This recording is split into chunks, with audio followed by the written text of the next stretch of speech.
Bonjour chers auditeurs, bonjour chères auditrices.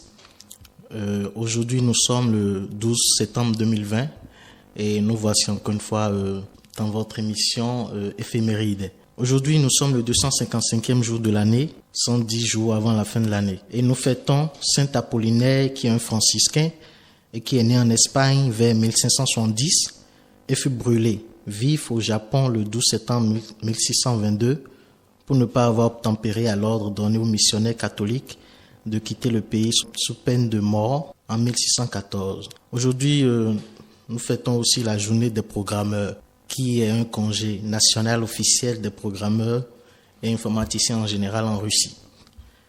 Nous fêtons aussi Saint Autonome, Saint Curonote, Saint Émilien et Saint Guy. Comme dit-on de ce jour, nous pouvons citer qu'en septembre, si tu es prudent, achète grains et vêtements.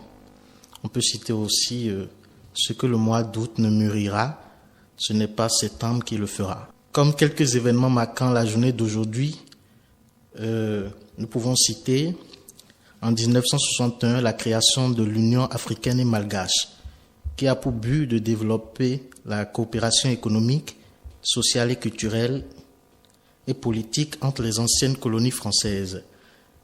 En 1876, au Palais Royal de Bruxelles, le roi Léopold II ouvre une conférence de géographie consacrée à l'Afrique.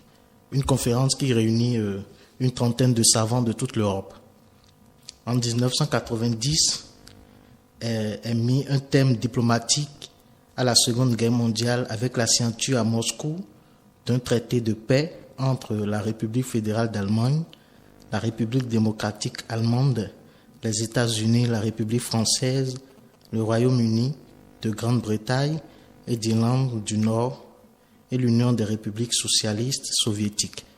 En 2020, c'est-à-dire aujourd'hui précisément, nous pouvons parler aussi du retour après l'été des Gilets jaunes qui appellent à nouveau à défiler dans les rues de Paris.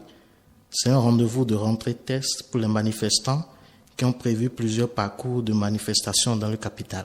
Comme décès, nous pouvons citer le décès de Sib Biko en 1977, un héros de la lutte contre l'apartheid en Afrique du Sud.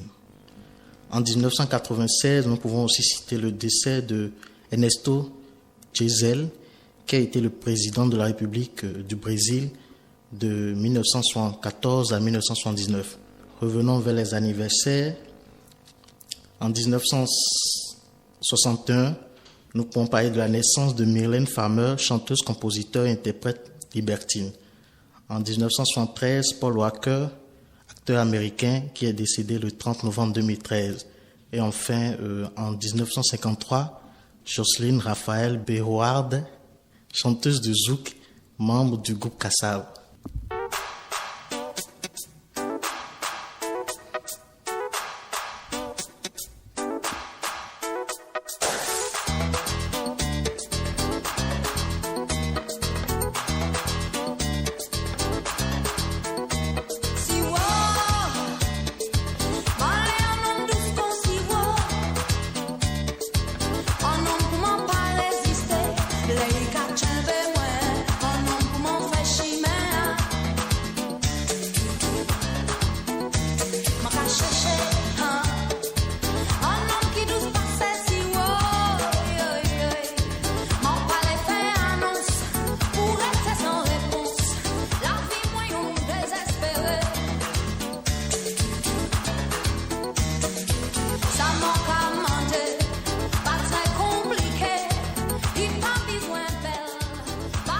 Voilà, c'était l'éphéméride de ce jour.